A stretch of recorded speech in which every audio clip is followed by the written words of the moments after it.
to see this, let us take a simple example of something like this, right. So, let us say you have lots of points, not necessarily the bank example, let us say it can be any example, lots of points which are, let us say, labeled as +1, and so I am using plus. Instead of using different colors, I am just going to use plus and circles for indicating two different classes.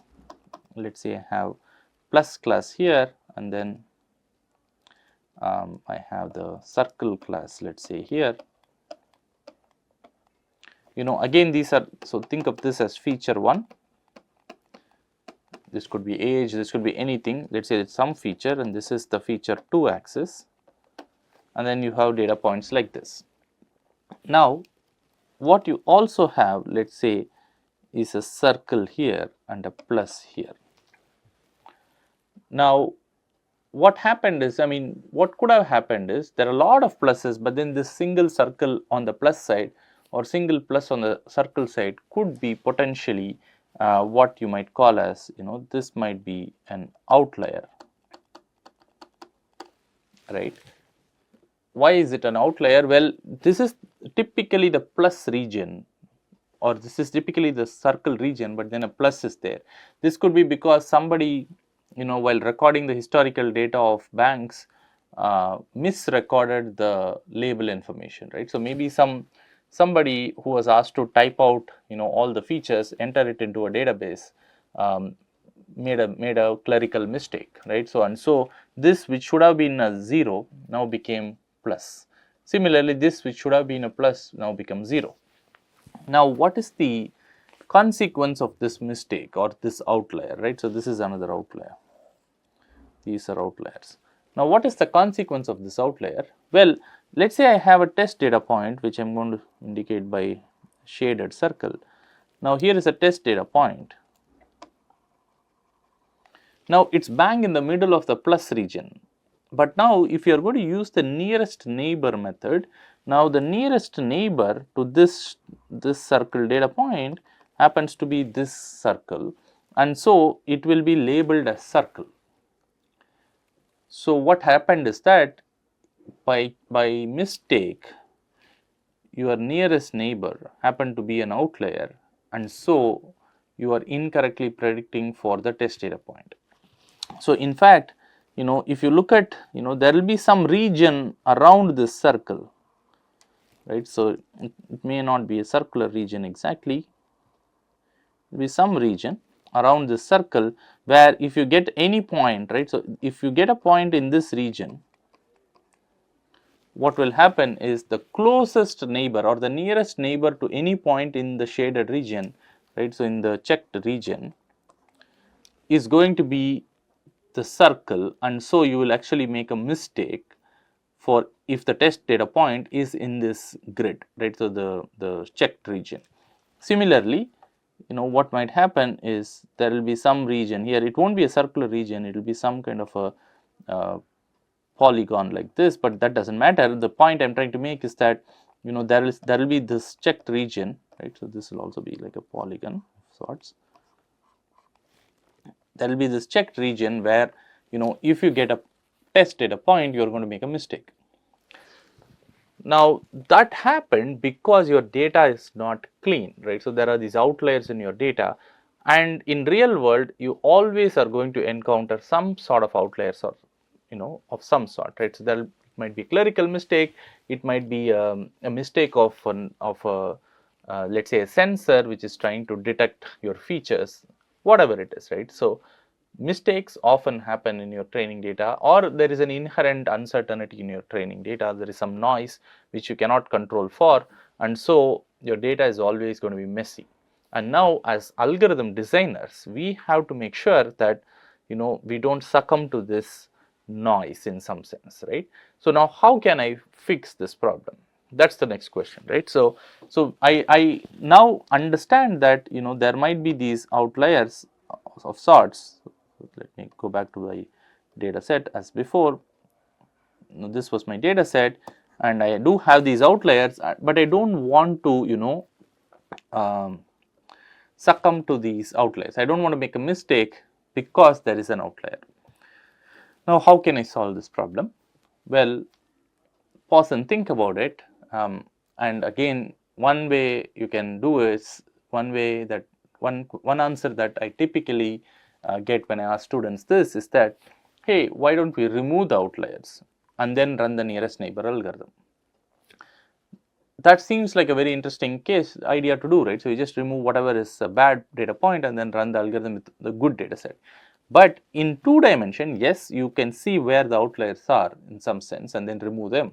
But the moment you have lot of features, which means the 100 features, right? So every data point becomes a point in a 100-dimensional space, and we cannot even visualize more than 3 dimension, right? So we are all 3-dimensional creatures. We cannot go beyond 3 dimension to visualize how things look like. So it's hard to detect and remove these outliers when the number of features are large.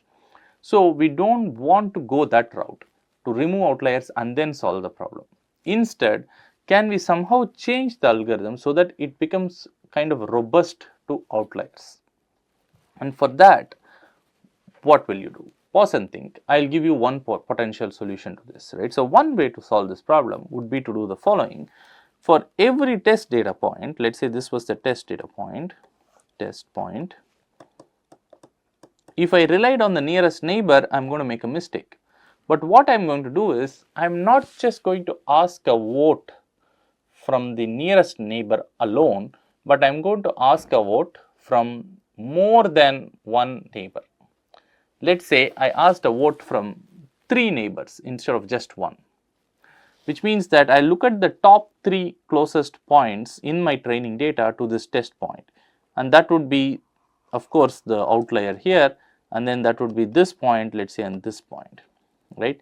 So now these points become my top 3 nearest neighbors, right? 3 nearest neighbors. Now, what do I do with these 3 nearest neighbors? Well, each of them is going to give me a different answer potentially, right? So the outlier here would say, well, the label should be circle, whereas those other 2 points is going to say the label should be plus. So now I have 3 different labels to deal with. How do I resolve and make a single decision? The most natural thing to do then would be to do what? As you would have guessed, take the majority. Whoever has the majority, whether it is the plus or the circles, I will go with that. Now, if you really think, if it so really happens that this guy was an outlier, that outlier hopefully is not going to be in the majority. The name outlier is because it is not part of a majority, right? So it's some incorrect thing that has happened, right? So if a majority of things go wrong, then perhaps that's not an outlier quality, right? So that's in fact perhaps structure. So if you take the majority, then you can potentially fix this problem. Now if I take 3 nearest neighbors and I ask, hey, where are what is going to be my solution, when for this test data point I would actually predict plus, because 2 of the 3 nearest neighbors are saying plus and only 1 neighbor is saying circle, right? So I'm saying 3 nearest neighbor because 3 is an odd number, and if you ask odd number of people for their votes, now the majority will definitely be in one side or the other, right? So it will either be plus or 0. It will never be equal. Whereas if I ask 2 nearest neighbors and then one said 0 and the other said plus, then I don't know how to resolve the ties. So it's better to ask odd number of neighbors, and then you would resolve ties one way or the other. So the number of neighbors that you ask, whether should it be 3, whether should it be 5, we don't know, right? So now that number is what we are going to call as k. The number of nearest neighbors that you are asking an opinion for before you make a decision is the k value, right? So, and because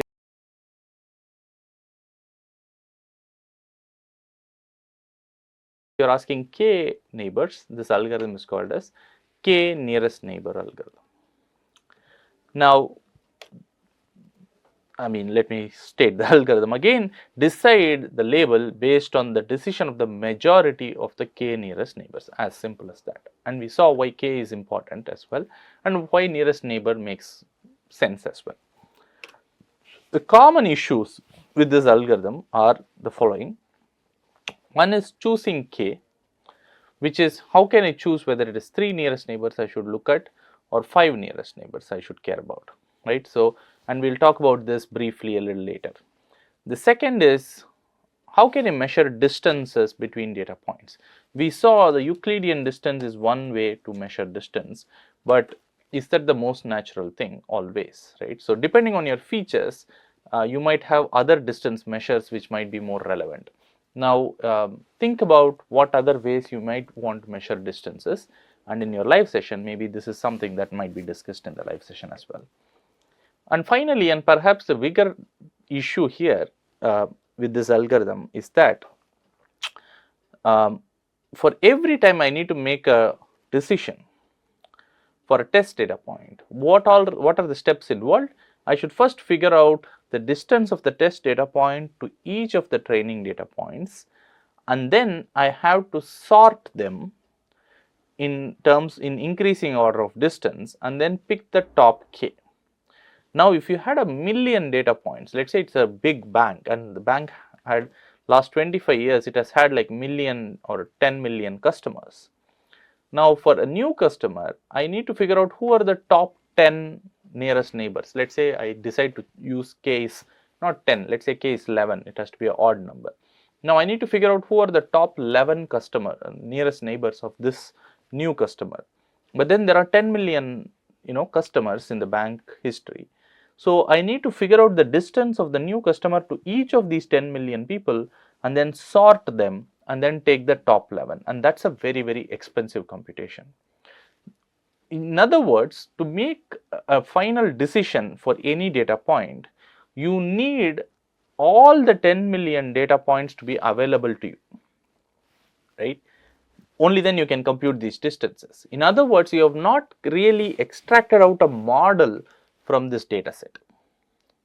You need the entire 10 million data points to make a decision for every new test data point. And that seems to be a very, costly thing to do. So these are some issues with the k nearest neighbor algorithm, and what we will do is and for this particular reason we'll look at a slightly different algorithm, which sidesteps this difficulty by not trying to retain all the 10 million data points once you have extracted out a model from this historical data. Only that model is going to be useful to make further decisions. You don't need the data set anymore. You can throw away the data set. And that's the power of a model, and we will see that in our next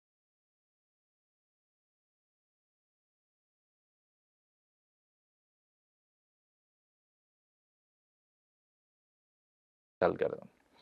Yes, just to summarize the nearest neighbor algorithms, you decide based on the majority of the k nearest neighbors. It's a simple algorithm. It's a wonderfully intuitive algorithm, but then it has its own issues, right? So how do you choose k? How do you choose distance measures? These are choices that you have to make while you run the algorithm. But the more fundamental problem is, once, for every time you do a testing, you need the entire training data to be present. You have not extracted a model out of the training data. And that's the bigger problem with this algorithm. And we'll see how to fix this using one method that's the next algorithm that we'll start looking at. Okay,